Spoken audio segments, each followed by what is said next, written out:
Hi, I'm Peggy, your crypto gal, and oh my goodness sakes, sorry guys, it's been a little crazy. I've been really focusing on the United States with what the hell is happening with the feds, just to be able to dialect what's going on with the stocks, because what happens with the stocks kind of generates what's going on right now as we see poor Bitcoin, poor Ethereum, and some of the other alts out there.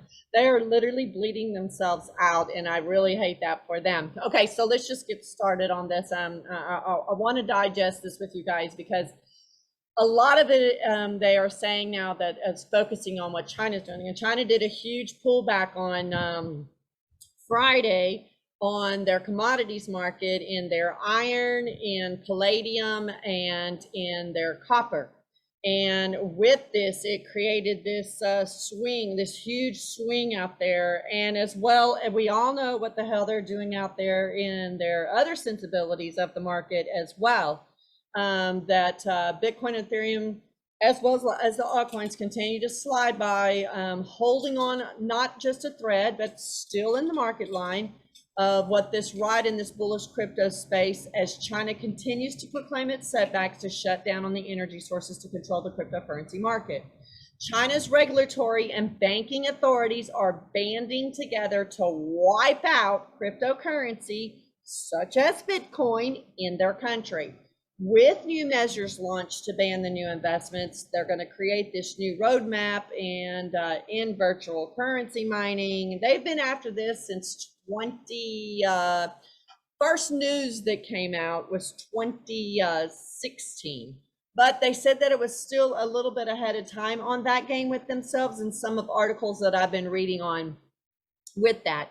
Now, if they cut all this off for the related financial transactions, this will be a huge move that will redouble the efforts from the world's second largest economy to remove deeply buried risk with its financial status and what the system is, and proceed with an ambitious energy saving and emission cuts program.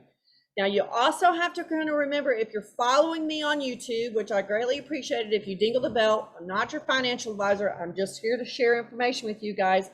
If you don't have YouTube, you can follow me on Instagram, you can follow me on Telegram, or you can follow me on Facebook. Okay, so with that, being the second largest economy, and they make this change for this energy saving on the emission, because you have to remember they had the huge COVID event when things started coming back around, and they had the G20, G7. The main source is what? Energy, where they're going to dialect from this. So they're thinking if they cut this on the mining side, that they can watch this as a growth pattern. Okay, I'm getting to these steps, okay? All right, now the National Development and Reform Commission on Friday announced it was putting cryptocurrency mining into the elimination category, because the miners have to work. They have to work on the blockchain to create those nodes, which means an immediate ban on new investments, business restrictions, and their eventual total shutdown. They are saying that they must distinguish virtual currency in this mining format, such as a blockchain, big data and cloud computing industries, and guide companies to develop those with low resource consumptions but high added values.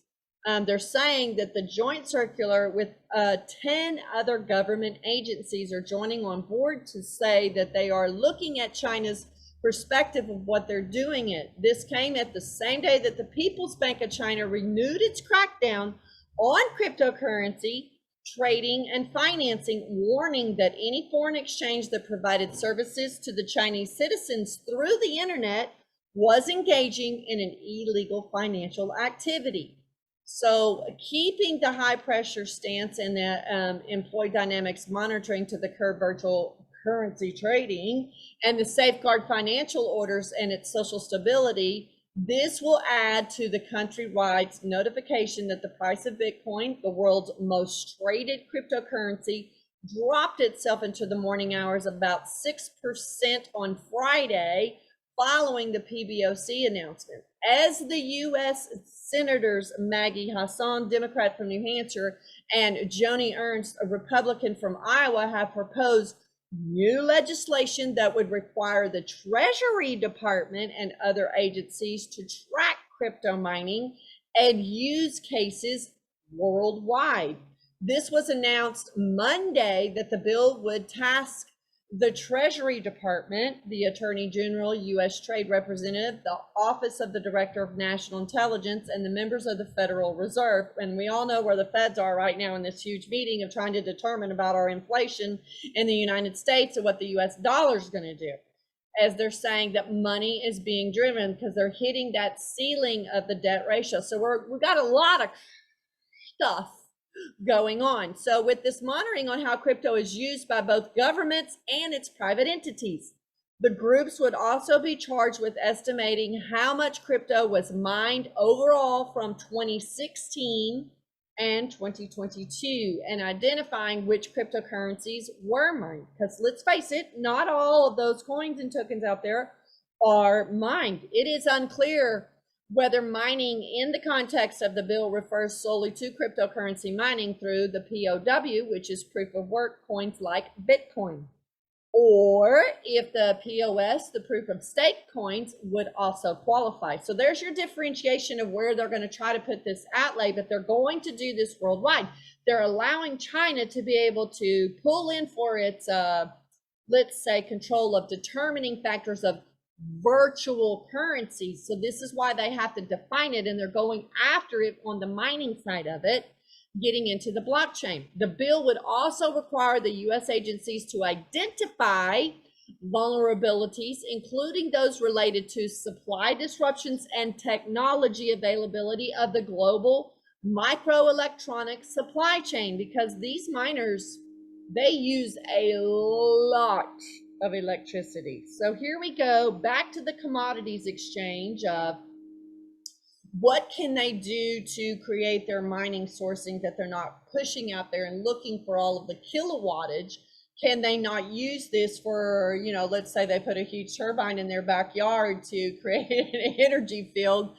Solar panels come in. So they could make these changes. There are some miners that I've been reading articles about. They have made this change and they're using it, but it's taking like acreage or kilometers of being able to put up these solar panels to have enough energy in the force field. Because of working on that blockchain, they've got to have that energy for its description of making sure that the nodes are made. Not each time that somebody's investing in Bitcoin or even another coin, it's where the establishment is of this and where their technology availability is globally met by the microelectronic supply chain, and where the opportunities with respect to the virtual currency mining operations. In a statement, Hassan said that the U.S. must get a better handle on how cryptocurrencies are used worldwide, because they have been trying for years, people, for years to try and figure out how this works, how it does. And instead of trying to work as a team with the miners, they're wanting to go in and control it, okay? But at least there are some people out there in the U.S. government, as well as worldwide governments, that they are focusing on what is the better pattern for this. So I'm definitely glad to see that they are taking a measure of being sure that the Treasury Department stays on top of the use of cryptocurrency, watching out what the regulatories are going to be, and not slamming into the miners of how it could impact on the supply chains, okay? Now, opening up into the morning this morning with the crypto markets, the gainers didn't have any. There was not really a whole lot of green going on today, and I'm still a little early because the stock market has not closed itself yet. Its dingling of the bell is very close. Well, it might have already dingled itself because I'm right into the market, and I'll get to that in a minute. Now, you did have some losers this morning. Aave, one of my favorite, down 7.3%. Algorand, Egal, down 6.7%. The Graph, GRT, down 6.5%. And one that I'm not into, but a couple of my friends are, and that's Filecoin. Now, the digital assets filtered from the larger universe of thousands of cryptocurrency and constitute roughly 99% of the market by volume of 8 of the largest and most trustworthy exchanges. You want to talk about mining. Launched in China, 2018, Sparkpool controlled over 22% of Ether's hash rate, and as of Monday, second only to Ethermine. Now, Sparkpool, the second largest Ethereum mining pool in the world, is suspending operations due to this ongoing Chinese crackdown on crypto. The mining pool officially announced that it has suspended access to the new users of the mainland in China as of Monday, yesterday, in response to the Chinese authorities initiating new measures to combat crypto adoption in the country. Following the initial restrictions that were made last Friday, Sparkpool will continue shutting down the services and plans to suspend the existing mining pool users both in China and abroad as of by Thursday. According to the announcement, the measures intend to ensure safety of the users' assets in response to regulatory policy requirements. Further details about the shutdown will be sent out through announcements, emails, and on Twitter and in site messages, as Sparkpool has noted. This was launched in China in the early 2018. Sparkpool emerged as one of the world's largest mining pools from mining Ether, alongside the world's largest Ethereum mining pool, Ethermine. At the time of writing, Sparkpool's mining power marked itself at the 22% as Ethereum's global hash rate significantly towered over Ethermine's share of 24%. The news comes amid as the Chinese government reinforcing its negative stance on the crypto, declaring all crypto-related transactions an illegal country from since last Friday, of making the determination factor that some of the biggest cryptocurrency exchanges like Binance, Huobi, have subsequently suspended new account registrations from the mainland of China, albeit reportedly still servicing users in Hong Kong. Hong Kong always seems to be the city to go to.